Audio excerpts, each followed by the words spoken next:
Hello दोस्तों, myself Nancy and welcome to Knowledge Bytes. आज हम लोग बात करेंगे कि why the corona virus attack on the lung cells. Corona virus जो है हमारी लंग सेल्स दैट मीन्स हमारे रेस्पिरेटरी सिस्टम पर ही क्यों अटैक करता है and why the breathing problem occurs. और ये जो ब्रीदिंग प्रॉब्लम होती है वो क्यों होती है, इसे समझने के लिए हमें सबसे पहले अपना रेस्पिरेटरी सिस्टम मीन्स लंग्स के स्ट्रक्चर को समझना पड़ेगा कि किस तरीके से हम इनहेल करते हैं, मतलब सांस लेते हैं, और किस तरीके से एक्सेलिंग होती है दैट मीन्स सांस छोड़ी जाती है।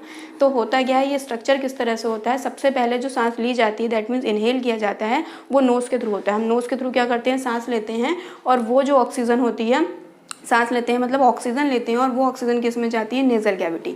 नेज़ल कैविटी के थ्रू ये जो गैस होती है वो जाती है विंड पाइप, जिसको क्या बोला जाता है, श्वास नली बोला जाता है या फिर ट्रैकिया भी बोला जाता है। और विंड पाइप आगे जाकर जो है वो दो पार्ट में जाकर डिवाइड हो जाता है, जिसको बोलते हैं ब्रोंकाई। दो पार्ट का मतलब ये है कि दो लोब्स में, राइट ब्रोंकाई और लेफ्ट ब्रोंकाई, इस तरीके से डिवाइड हो जाता है। फिर ये ब्रोंकाई जो होता है वो आगे जाकर फर्दर ब्रांचेज में डिवाइड हो जाता है। ये जो ब्रांचेज हैं, इन ब्रांचेज को हम क्या बोलते हैं, ये जो ब्रांचेज हैं इनको बोला जाता है bronchioles. Means nasal cavity, then wind pipe जिसको ट्रैकिया भी बोला जाता है, उसके थ्रू सांस आती जाती है, मीन्स ऑक्सीजन आती जाती है, और वो ऑक्सीजन जो है ब्रोंकाई से होते हुए कहाँ पहुंच जाती है, ब्रोंक्यूल्स।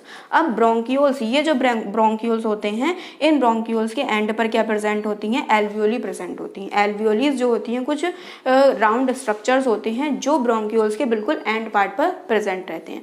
सारा काम जो होता है यहीं पर होता है। मीन्स जो एक्सचेंज ऑफ गैसेज होता है दैट मीन्स ऑक्सीजन का बॉडी के अंदर आना, ब्लड में मिलना, और कार्बन डाइऑक्साइड का जो है वो बॉडी से बाहर जाना, ये सारा जो एक्सचेंज होता है वो कहाँ पर होता है, इन एल्वियोलाइज के अंदर ही होता है। तो ये ब्रोंक्यूल्स के लास्ट स्ट्रक्चर पर क्या प्रेजेंट होता है, ये एल्वियोलाई प्रेजेंट होती है। अब इस एल्वियोलाई को अगर हम एनलार्ज करके देखें, मीन्स बड़ा करके देखें, तो ये कुछ इस तरीके की दिखाई देंगी। और ये होता क्या है, एल्वियोलाई जो होते हैं वो चारों तरफ से क्या होती है, कवर्ड रहती है, किससे, ब्लड कैपिलरीज से। मीन्स ये एक एल्वियोलाई है, और इस एल्वियोलाई के आसपास क्या प्रेजेंट है, ब्लड कैपिलरीज प्रेजेंट है। मीन्स नलियाँ प्रेजेंट हैं, नसें प्रेजेंट हैं कह सकते हैं, या वाहिनी जिसे बोलते हैं वो प्रेजेंट रहती हैं। होता क्या है, जब oxygen nasal cavity, wind pipe, bronchi इस सब से होते हुए लास्ट में एल्वियोलाई तक पहुंचती है, तो वो ऑक्सीजन डिफ्यूजन की प्रोसेस के थ्रू किस में मिल जाती है, ये कैपिलरीज में मिल जाती है। और इस कैपिलरीज में पहुंचने के बाद ये कैपिलरीज किस में जाती हैं, ये कैपिलरीज जाती हैं हार्ट में। मीन्स ये कैपिलरी जो है वो ऑक्सीजन को कहाँ ले जाती है, हार्ट में ले जाती है, और हार्ट से ये पूरी बॉडी में जो है ऑक्सीजन जो होती है वो डिस्ट्रीब्यूट हो जाती है।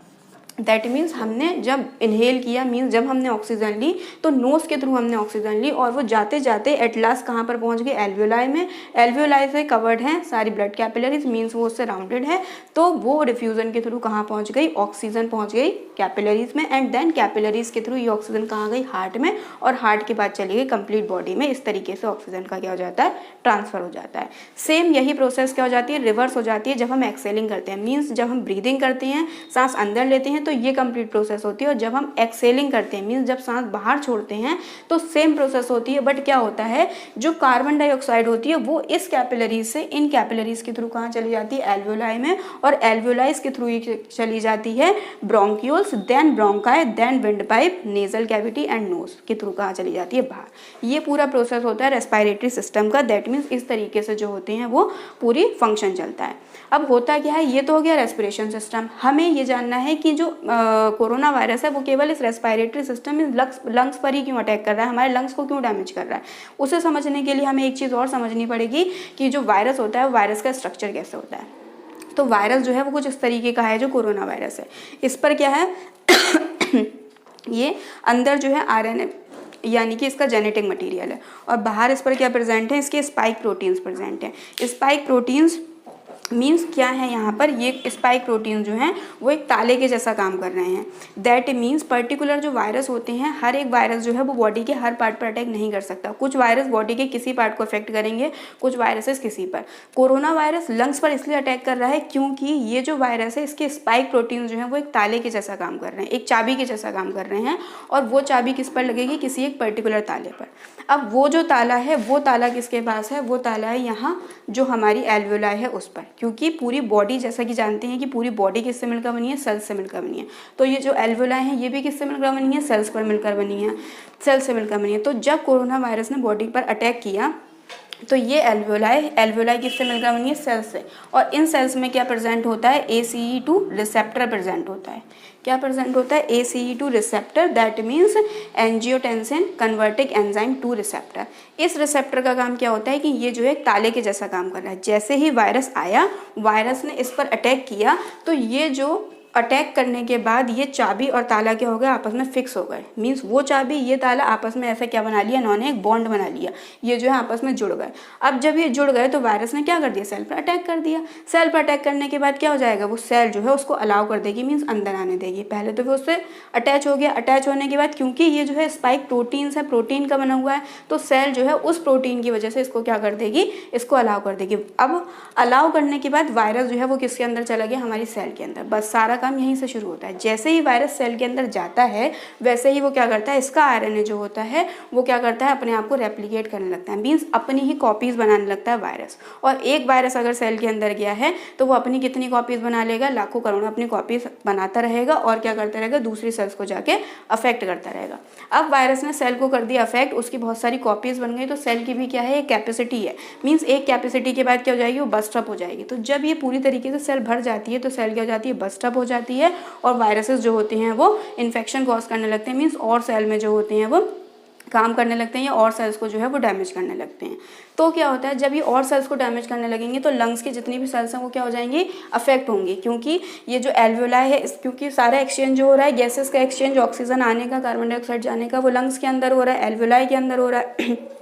अब जब वायरस ने यहीं पर अटैक किया तो हमारा ये जो लंग्स इसमें जो एल्वेलाई प्रेजेंट होते हैं लंग्स में, वो करीब 60 करोड़ एल्वेलाइज प्रेजेंट होती हैं दोनों लंग्स को मिला के। तो 60 करोड़ एल्वेलाइज, दैट मीन्स अगर वायरस जो है वो अटैक कर रहा है कुछ एल्वेलाइज पर ही, तभी वो अपनी रेप्लिकेशन करके कितने सारी कॉपीज जो है वो बना सकता है।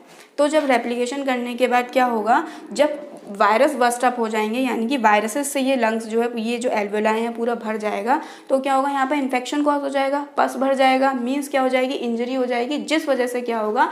इसके पास सरफेस एरिया नहीं बचेगा ऑक्सीजन को लेने का और कार्बन डाइऑक्साइड को छोड़ने का। इसी वजह से क्या हो रहा है? ब्रीदिंग प्रॉब्लम क्रिएट हो रही है। मीन्स जब वायरस बस्ट अप हो गए तो घाव हो गए, इन्फेक्शन हो गया, पस भर गया, तो ऑक्सीजन को इनटेक करने के लिए प्रॉपर क्या नहीं मिल पा रहा है? एरिया नहीं मिल पा रहा है। मीन्स उसे एक्सचेंज होने के लिए, उसे जाने के लिए प्रॉपर एरिया नहीं मिल पा रहा है, और कार्बन डाइऑक्साइड को निकलने के लिए प्रॉपर एरिया प्रेजेंट नहीं हो पा रहा है। इसी वजह से लोगों को क्या हो रहा है? सांस लेने में दिक्कत हो रही है। और इसी वजह से ये जो डिजीज़ है, क्योंकि ACE2 रिसेप्टर जो है वो केवल यहाँ पर प्रेजेंट होता है, मीन्स हमारे रेस्पिरेटरी सिस्टम में वो प्रेजेंट है। इसी वजह से ये वायरस जो है वो किस पर अटैक कर रहा है? हमारे रेस्पिरेटरी सिस्टम पर।